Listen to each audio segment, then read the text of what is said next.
1. What is the purpose of your updates? What do they actually do for us and why are there so many of them? The purpose of the updates is to inform, to activate, to empower, to uplift, to inspire and to bridge. Yes, some people are activated by reading my channeled updates and books. The actual activation process is a very subtle one that involves the slight lifting of your spiritual amnesia. Activation takes place through the use of various combinations and sequences of words on each page of either my updates or my books. They contain a specific vibration pattern that sets up a resonance in your suppressed RNA memory. This vibration pattern then gradually helps to activate your remembrance of those past events and/or universal truths that are embedded in your cellular memory. You have suppressed them since childhood. When the time or circumstances are right, these profound memories begin to make their appearance once again. I am very fortunate to be one of those persons who has been given the gift to activate people in this wonderful manner. There are many updates, actually weekly, to let people know that there is an ongoing educational and activational process. This process requires that a constant series of updates be given to the public.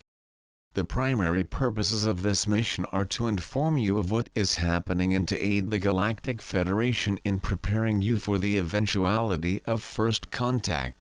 2. Why do you believe that when the first contact comes, the people will be ready and accepting, rather than suspicious and rebellious?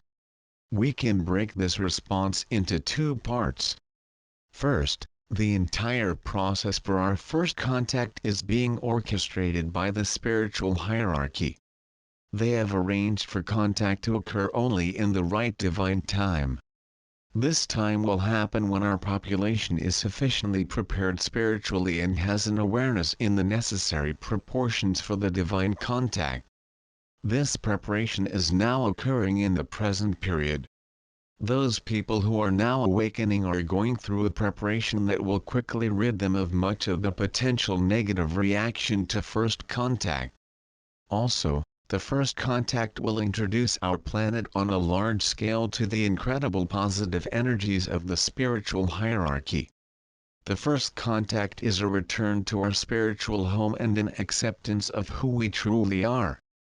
That is, we are awakening physical angels who will assist the spiritual hierarchy in the unfolding of creation in the physical universe. Second, the first contact is being undertaken to end your galactic quarantine. It is a time to end the spiritual amnesia that has gripped most of you since early childhood. When this process is complete, you will remember all that you have now forgotten. Most of all, you will remember the nature of the soul contract that you agreed to before you incarnated on planet Earth. In this holy soul contract, we gave the spiritual hierarchy our permission to ask for a divine intervention. This procedure meets one of the major criteria for first contact and assures the Galactic Federation of our full cooperation in this matter. This contact is not a rescue mission. Rather, it is a return to the interdimensional realities from whence we came and to which we daily long to return. This process of remembrance permits us to overcome any resistance or negativity that our limited mental constructs will be able to put into our heads. 3. In your book and lectures, you mention that Earth will be a showcase planet. What do you mean by a showcase planet? From her beginnings, Mother Earth has been blessed with a great prophetic destiny. This divine destiny, as prophesied by the archangels, was that Earth would one day have a great galactic civilization upon it. This future galactic society would be the divine one that would bring an end to the galactic wars and establish permanent galactic peace and unity. This galactic society would be composed of the souls of many great beings from all over the Milky Way galaxy. They would come together and pass through the final stages of a grand genetic experiment. Their success would mark the rise of a new era in our galaxy. Planet Earth and this solar system are therefore destined to become the meeting place for the entire galaxy. Earth Galactic Society would become the finest example of how galactic civilization serves the divine laws of the Creator. Mother Earth and her sacred children would teach many of the other star nations about how best to apply the divine laws of the universe. Earth would become a great meeting place and trade center for the exchange of all forms of innovative goods. It is for these reasons that it will truly become a showcase planet. 4. Who are the Council of Nine? The Council of the Nine are the major representatives of the Great Blue Lodge of the Great Blue Light. This Great Blue Light of creation comes directly from Lord Surya. It first passes through the Council of the Nine and from there is distributed to the High Light Councils of Orion. From there, it passes through all the great sacred councils of archangels, angels, Elohim and Time Lords, the lineage of heaven that exist in all of creation. In their divine beingness, the Council of Nines carries the mighty sacred energies of the holy will of Lord Surya, a major aspect of the Supreme Creator. The Great Blue Lodge is composed of the holy places in which the sacred blue light of divine creation is illuminated to every part of creation. In the case of the Milky Way galaxy, the spot for the anchoring of this holy and divine light is the Sirius star system. It is here in the Sirius B solar system that the great oracle temple of the Council of Nine, and of Lord Surya, is located. It is Earth's magnificent destiny to join the Sirius star system in the coming galactic year of 11 IK 2015 AD and to have a corresponding great oracle temple of Lord Surya and the great blue light built there. The Council of Nine are Lord Surya's most profound messengers. They carry Lord Surya's divine light to all of creation. In his name, they proclaim the mighty will of the Creator to all beings. It is their holy task to see that every creation unfolds as provided for by the divine plan. Through their wise and profound counsel, the sacred knowledge of every creation is revealed to all concerned. All the divine lineage of heaven is beholden to the great Council of the Nine. 5. What is the photon belt and what has happened to it? The main photon belt is an immense interdimensional belt of light energy. It has the shape of a huge toroid that is almost 26,000 years in diameter. This belt has greatly affected our planet and our solar system on a regular basis. Usually, it takes about 2,000 years for us to move through one of the donut-shaped parts of this huge cosmic toroid. Currently, we are embedded in a huge hole torn through it by another smaller photon belt. This rip in one of the donut-shaped parts of the photon belt is much larger than the entire diameter of Earth's solar system. Only hours before our solar system encountered the main photon belt's null zone, the smaller photon belt, or gamma-rich bow wave from the Great Nova of 1987, created an enormous hole in the main photon belt. During the course of this collision between the two photon belts, the smaller belt's life-threatening gamma-ray energies were greatly diminished, and those remaining were totally dissipated by their subsequent encounter with the planets Saturn and Jupiter. At the appropriate time, we will briefly enter the main photon belt and then join the Sirius star system. 6.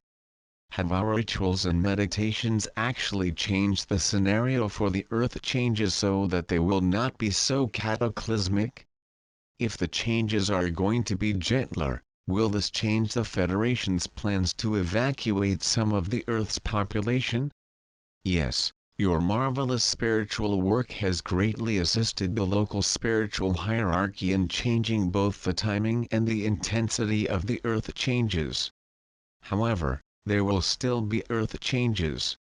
Your beloved planet must change the nature and energy of its current surface topography and return to a pristine state. What you have done is to give your planet's population the additional time to shift and to awaken. This marvelous reality is a most wonderful gift that you have given to your fellow humans and to your local spiritual hierarchy. At present, the Galactic Federation's plans have not changed for a physical evacuation of some elements of your planet's population in the near future. What have changed are some aspects of the entire evacuation scenario. This evacuation scenario is now seen as a significant way to introduce the Galactic Federation of Light to the entire human population of planet Earth. What have changed are only the intensity and the timing of these drastic Earth changes. 7. Some PAG members live quite far apart and weekly meetings are not very convenient. Can we conduct PAG business without actually meeting physically? The answer to that question is yes. The key is to inform each PAG member of what is occurring and the progress of your various projects. Your feedback can come via the telephone conference calls, by online continuous email transactions, by transmitting of progress reports and immediate replies, or even by a bi-weekly meeting with members of the PAGs. What is important is that there be a constant and creative exchange of information among PAG members. Hopefully, future technologies will vastly mitigate the existing difficulties. 8. Sheldon, many of your updates refer to the need for us to spread the web of light into the world. How do you expect this to happen? The World Wide Web of Light is a very important concept. It's a concept with which the Federation, as well as the angelic realms, are very, very involved. They feel that the web of consciousness, which is what this web of light is, will be spread in two basic ways. First, they look upon their work, which they are doing every day, to bring more consciousness into the planet and to help this web of light happen. Then, those concerned individuals who feel very deeply the need to accomplish this web of light, will have the individual energies to accomplish it. The second point refers to our own responsibilities. We have to take the information that has been given to us to create the various PAG groups around the planet, and to link the PAGs up with the most modern state-of-the-art technologies and trainings possible. This second part will happen because of the first. As people become more interested and awakened, and as those who see what already has happened come together and discuss it and do the things out of their passion and need, then all will happen. Remember that the key to all things is intent, and we have the intent to make it happen. And if these two things happen as they are supposed to, indeed, as they are now happening, then it will truly happen. We do not have to be worried or upset or in panic over timing. We just have to do the divine flow, what feels good inside us, and let it happen. That is all that is required. 9. Because we live in a world that measures time in 3D scientific terms, many of us have difficulty with the concepts of time and right divine time. Could you clarify right divine time and explain why it is so different from our own measurement of time? Right divine time is basically what it sounds, time that is set up for the right flow to happen at the sacred moment when it is supposed to. When everything is in right divine timing or in right divine flow, it occurs. We have to understand that our concept of time is actually illusory. The concept of short, sequential bursts, which is how we measure and understand time, is actually not the way time is. Time flows, and as it flows it creates only a now. This eternal now moves forward and creates what in sequential time we call past, present and future. In actuality, there is only present, and when the present comes together and creates the need for what must happen, then what is divinely ordained occurs. That is the difference between right divine time and what we think of as time. When we understand that, and allow it to flow and become one with our inner beingness, then all the anxieties that we have about time cease. 10. Given the extensive research into finding extraterrestrial life in the universe being conducted by the SETI Institute, has the Galactic Federation contacted these scientists? What the Federation has been doing is very simple. Those SETI groups, for instance the XETI, etc., have been contacted in various forms and ways. Right now the process is very simple. What the Galactic Federation wish us to understand more than anything is that there is a consciousness energy coming. This consciousness energy affects what is to happen. They are beings of high consciousness. We are beings of lower consciousness who are moving towards their consciousness. They understand what must happen. To us, they, the elder brothers and sisters, are the ones who are attempting to utilize their abilities to bring forth a new reality. This reality is something that goes beyond anything that we know or understand, and all they wish is simply to do it, or, to use what was said in the last question, to do it in a right divine time and in a right divine way. So yes, some people have been contacted, others have not. It just depends on whether they're ready and where their consciousness is. 11. Since we are being told that our bodies are being changed, why are most of us feeling so incredibly tired these days? Could you explain more about the body? What is happening to us is a very simple process of the ascension. When you reach certain levels of the anchoring in of your light body, of the changing in your cellular structure at the genetic levels of your RNA and DNA, at these levels, your body is overtaxed. Look at yourself, once again, as a small child, in this case, a toddler, less than age 3, attempting to grow. And what do children do? They sleep a lot. They feel fatigued. They have a great deal of energy, giant bursts of it at times, and then, seemingly, it goes away. This is all that is happening. No more, no less.